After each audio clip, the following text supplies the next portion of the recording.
8 TORs के साथ हमने एक लेटर इशू किया, जिसमें बहुत सारे TORs के साथ साथ इस मासूम शख्स की हलाकत की वजह भी थी। और ये भी फैसला किया गया कि अगर ये शख्स पुलिस तशद्दुद से हलाक हुआ या इसके बारे में कोई ऐसी चीज सामने आई जिसमें पुलिस की ज्यादती साबित हो, तो उसके खिलाफ कानूनी कार्रवाई इंतहाई सख्त की जाएगी और लीगल कार्रवाई मुकम्मल की जाएगी। तमाम लोग अदालत में पेश कर दिए जाएंगे, इनकी गिरफ्तारी डाल दी गई है। पीटीआई कारकुन जिले शाह की मौत हादसा करार। पंजाब पुलिस ने तशद्दुद से जिले शाह की मौत का बयानिया झुठला दिया। आईजी पंजाब उस्मान अनवर ने न्यूज कॉन्फ्रेंस में कहा, जिले शाह की मौत तशद्दुद से नहीं, हादसे में हुई। 6:24 पर यह गाड़ी फोर्ट्रेस स्टेडियम के करीब जिले शाह से टकराई। जिस गाड़ी में अली बिलाल को लाया गया, इसके ड्राइवर का नाम जहांजेब और उमर फरीद नामी शख्स भी साथ था। बिलाल की लाश 6:52 पर सर्विसेज अस्पताल लाई गई। गाड़ी को 31 कैमरों की मदद से बरामद किया गया। गाड़ी पर मकतूल का खून भी मौजूद है। गाड़ी का मालिक राजा शकील पीटीआई पंजाब का रुकन है। जिले शाह मासूम इंसान था। मुलविस अफराद के खिलाफ कानूनी कार्रवाई की जाएगी। उनका इल्जाम लगाए जाएं और हम खामोशी से चुप करके, मैं नहीं, अभी भी नहीं बोलना चाहता था, लेकिन अब जब आप मेरे पे आएंगे, मेरे बच्चों पे आएंगे, गाली भी दे लें, आपका ज़र्फ है, सब कुछ है, लेकिन खुदा का वास्ता झूठा इल्जाम तो ना लगा। आप सियासत कर लें, आप सारा दिन कर रहे हैं सियासत, हम तो नहीं सियासत से रोक रहे आपको, लेकिन इस तरह तो ना करें कि आप हर एक को गुमराह कर रहे हैं। पीटीआई कारकुन जिले शाह तशद्दुद से जाँ बहक नहीं हुआ। कारकुन पर तशद्दुद से मुताल्लिक कोई हिदायत नहीं दी गई। इस मौत पर कितना झूठ बोलेंगे, हमारे भी बच्चे हैं, रिश्तेदार हैं। अगर निगरान वज़ीर आला ना होता तो किसी और तरीके से जवाब देता। निगरान वज़ीर आला पंजाब मोहसिन नकवी की न्यूज़ कॉन्फ्रेंस। कहा, राजा शकील ने हादसे की इतला 8:30 बजे डॉक्टर यास्मीन राशिद को दी। जुबैर नामी शख्स को भी हादसे से मुताल्लिक इतला दी गई। राजा शकील अगले दिन यास्मीन राशिद के साथ जमान पाक गए। मुझ पर पहले साजिश, अब कत्ल का इल्ज़ाम लगा दिया गया। हादसे का पता होने के बावजूद सब ने इल्ज़ाम तराशी की। कोई उसमें इन्वॉल्व नहीं है, ना मैं सीएम साहब को इन्वॉल्व करना चाहता हूँ, ना डीआईजी को, ना आईजी को, ना एसएचओ को, ना किसी और को, क्योंकि मैं आई विटनेस ही नहीं हूँ। किसी को ख़राब करूँ, मैंने अल्लाह के पास जाकर जवाब नहीं देना, मैंने देना वहाँ पर भी जवाब देना। जहां बहा कारकुन अली बिलाल के वालिद ने बयान बदल लिया। वालिद के मुताबिक बेटे पर किसने तशद्दुद किया नहीं जानता। वजीर आला आईटी समेत किसी अहलकार को नामजद नहीं करना चाहता। चशमदीद गवाह नहीं हूँ, जब दरख्वास्त लिखी इस वक्त बहुत परेशान था। पीटीआई रहनुमा फारूक हबीब की तनकीद। कहते हैं, अली बिलाल के खानदान को दबाव में रखा गया, सुबह बयान लेने के लिए गायब कर दिया गया।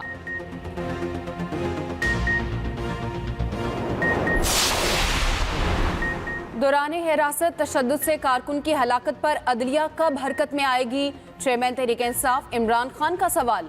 कहा, अली बिलाल पर वहशी दरिंदों ने बदतरीन तशद्दुद किया। तशद्दुद करने वाले वहशी दरिंदों से भी बदतर हैं।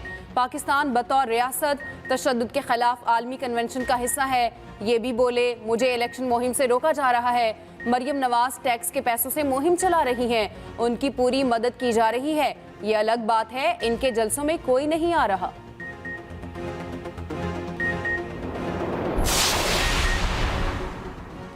कराची में दरिंदगी और सफाकियत की इंतहा। 10 साला जहनी मासूर बच्चा ज्यादती के बाद कत्ल। पोस्टमार्टम रिपोर्ट में ज्यादती और तशद्दुद की तस्दीक। पुलिस सर्जन ने बताया, बच्चे को गला दबाकर कत्ल किया गया। जिस्म पर तशद्दुद के निशानात भी मौजूद हैं। बच्चे की लाश कोरंगी में गाड़ी से मिली। एसएसपी कोरंगी के मुताबिक गाड़ी के मालिक और पार्किंग स्टैंड के चौकीदार को हिरासत में ले लिया गया।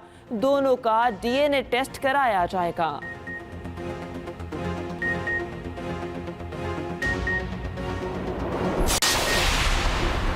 झंग की बस्ती दीवान वाली में 3 साला बच्चा गटर में गिरकर जाँ बहक। मकामी अफराद ने अपनी मदद आप के तहत बच्चे की लाश गटर से निकाली।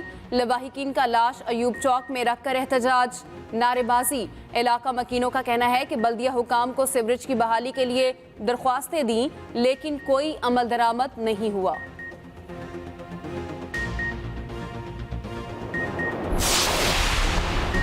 पीटीआई रहनुमा अली अमीन गंडापुर को इश्तेहारी करार देने की कार्रवाई का आगाज। इस्लामाबाद डिस्ट्रिक्ट कोर्ट्स में तहरीक इंसाफ के रहनुमाओं के खिलाफ दफा 144 के खिलाफ वर्जी केस की समाअत। राजा खुर्रम नवाज अदालत में पेश। अली नवाज जबान की आज हाजिरी से इस्तिस्ना की दरख्वास्त को मंजूर कर लिया गया। मुसलसल खैर हाजिरी पर अली अमीन गंडापुर की जमानत खारिज करके इश्तेहारी करार देने की कार्रवाई शुरू कर दी गई। समाअत 12 अप्रैल तक मुलतवी।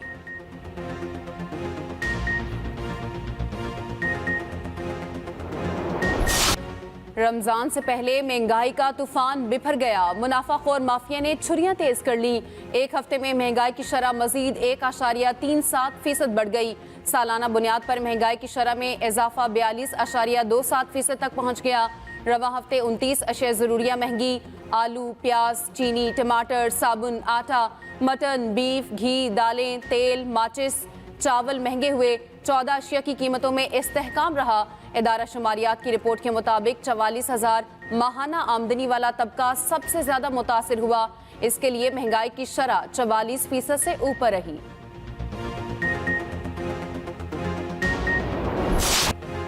IMF की शराइत पर धड़ाधड़ अमल दरामद। बरामदी शोबे और किसानों के लिए बिजली पर 65 अरब रुपए की सब्सिडी खत्म।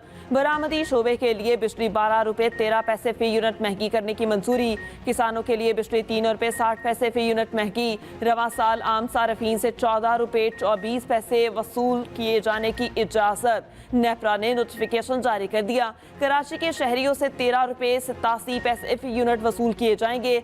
सरचार्ज रवा साल 8 माह में वसूल किया जाएगा। फ्यूल एडजस्टमेंट कीमत में भी बिजली महंगी। कराची के लिए बिजली 1 रुपए 71 पैसे फी यूनिट महंगी। मुल्क के लिए बिजली का रेट 48 पैसे फी यूनिट बढ़ा।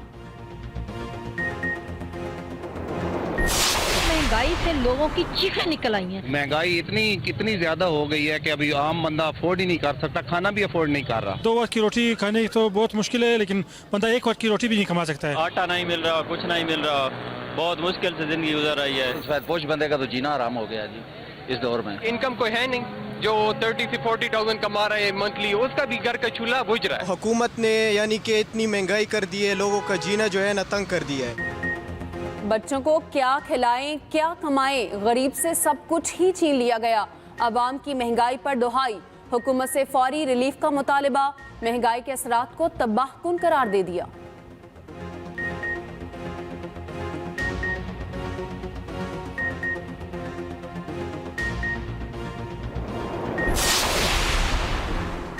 हज अखराजात तकरीबन 3.5 लाख रुपए बढ़ गए। पंजाब और केपी से हज अखराजात 11,75,000 रुपए मुकर्रर। सिंध और बलूचिस्तान से हज अखराजात 11,65,000 रुपए होंगे। हज दरख्वास्तें 16 मार्च से वसूल की जाएंगी। नामों का ऐलान अप्रैल के पहले हफ्ते में होगा। 1,79,210 पाकिस्तानी फरीज़ा हज अदा करेंगे। पाकिस्तानी आसमीन के लिए उम्रे की हद खात्म। ओवरसीज के लिए स्पॉन्सर्स की मुतारिफ। वफाकी वज़ीर मज़हबी अमूर मुफ्ती अब्दुल शकूर ने कहा, मुफ्त हज खात्म। अल्लाह ने जिनको इस्तिताअत दी उन पर ही फर्ज है। पैसे बच गए तो आसमीन हज को वापस कर देंगे। चांद देखने वालों की चांदी कराने की कोशिश। एडमिनिस्ट्रेटर औकाफ केपी का शाहाना अंदाज। रोहित हिलाल कमेटी के इजलास के लिए शाही दस्तरखान सजाने का हुक्म। दमपुख्त तरह तरह के पुलाव, टिक्का बोटी, चिकन कढ़ाई, बीफ, मटन, हलवे, सैलड, ड्रिंक्स और चाय का मेन्यू फाइनल किया। वीआईपीज और आम शहर के लिए अलग अलग इंतजाम के अहकामात। एक्सप्रेस न्यूज ने सारा प्लान चौपट कर दिया। खबर नशर की तो निगरान वजीर मजहबी अमूर केपी को शाही ज़ियाफत का नोटिस लेना पड़ा। सेक्रेटरी को फौरी टेंडर वापस लेने का हुक्म। वजीर औकाफ ने कहा, पुरतकल्लफ खानों का एहतमाम किसी सूरत बर्दाश्त नहीं।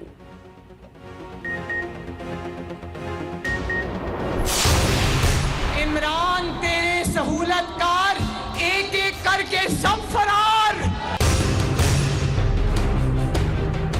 इमरान को लाने वाले, नवाज शरीफ को निकालने वाले साकिब निसार, आज तुम जितना मर्जी सदाकत और अमानत का सर्टिफिकेट वापस लो, लेकिन जान लो ये कौम तुम्हें कभी माफ नहीं करेगी। तराजू के पलड़े बराबर करके इलेक्शन कल ही करा दो। मरियम नवाज की फिर ऑफर, कहा एस्टेब्लिशमेंट ने गंद का टोकरा सर से उठाकर नीचे फेंक दिया। इमरान के सहूलतकार एक एक करके फरार हो गए। पंजाब वालों, अपने दुश्मन को पहचानो, पंजाब से उठाकर बाहर फेंको। पनामा बेंच और साकिब निसार को कौम कभी मुआफ नहीं करेगी। इमरान खान लीडर नहीं गीदड़ है जो हिफाजत के लिए खवातीन को आगे कर देता है। अदालतें बुलाती हैं तो कहता है मेरी टांग टूटी है, बीमार हूं। जलसा करना हो तो बीमारी याद नहीं आती।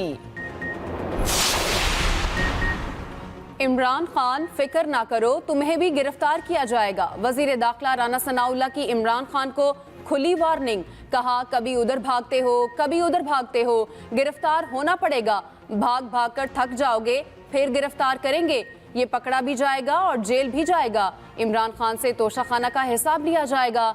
इलेक्शन का मतलब ये नहीं तोशाखाना की चोरियों का हिसाब ना लिया जाए।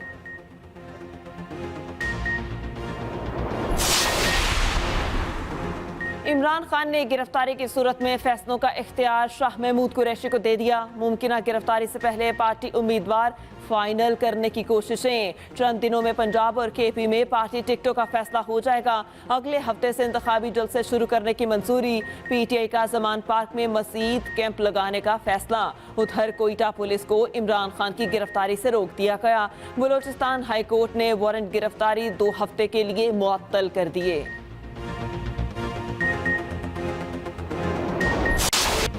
सिक्योरिटी इदारों की पंजाब और केपी में इलेक्शन कराने की मुखालफत, हमलों के खदशों के पेश नज़र इलेक्शन कमीशन को इंतखाबात न कराने का मशवरा। चीफ इलेक्शन कमिश्नर की ज़ेर सदारत इजलास, ISI, IB और CTD हुकाम की शिरकत। इलेक्शन कमीशन ने दोनों सूबों के लिए 3,53,000 इजाफी नफरी मांगी। इजलास को बताया दोनों सूबों में 67,000 पोलिंग स्टेशन कायम किए जाएंगे। DROs इंतहाई हसास पोलिंग स्टेशन की निशानदही करेंगे। सिक्योरिटी इदारों ने इलेक्शन कमीशन को खतरात से आगाह किया, कहा दोनों सूबों में इस वक्त इलेक्शन के लिए माहौल साजगार नहीं।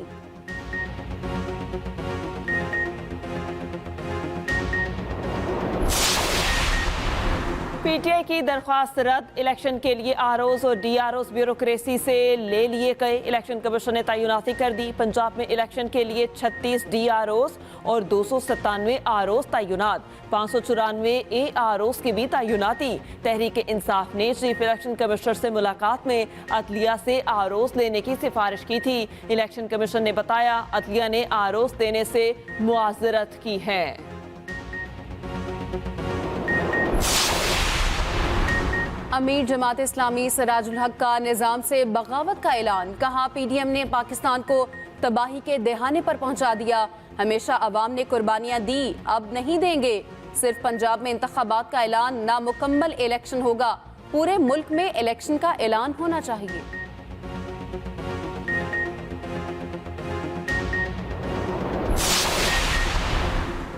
मोदी के ज़ेरे साया भारत दूसरा कश्मीर बन जाएगा। न्यूयॉर्क टाइम्स ने खतरे की घंटी बजा दी। न्यूयॉर्क टाइम्स के मुताबिक मोदी सरकार पर तनकीद करने वाले सहाफ़ियों को धमकाया जाता है। इश्तिहारात और फंड्स की आड़ में अखबारात को मनपसंद खबरें शाये करने के लिए ब्लैकमेल किया जाता है।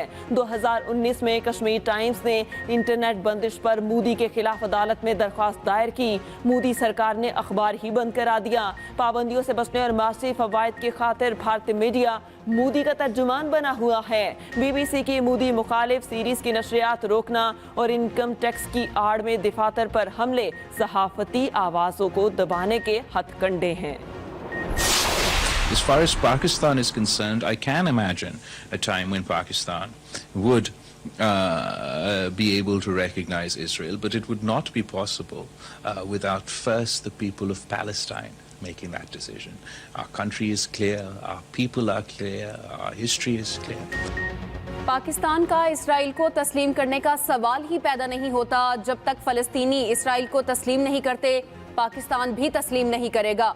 वज़ीर ख़ारिजा बिलावल भुट्टो की अक़वाम मुत्तहिदा में न्यूज़ कॉन्फ्रेंस, कहा कश्मीर और फ़लस्तीन के अवाम अपने हकूक़ के लिए जिद्दोजहद कर रहे हैं। इस्लामोफोबिया के खिलाफ अक़वाम मुत्तहिदा के तहत तकरीब से खिताब में बिलावल भुट्टो ने कहा, दुनिया में नई फाशिस्ट पॉलिसियों के जरिए मुसलमानों को निशाना बनाया जा रहा है। हिजाब जैसे मामलात को सियासत में लाने का मकसद इस्लाम को निशाना बनाना है। इस्लामोफोबिया से निपटने के लिए सबको मिलकर किरदार अदा करना होगा। ईरान और सऊदी अरब का ताल्लुकात फिर से बहाल करने का ऐलान। दोनों मुमालिक में 2016 से ताल्लुकात मुनक़ता थे। 2 माह में सिफारत खाने खोलने पर रजामंदी। चीन ने सालिसी में अहम किरदार अदा किया।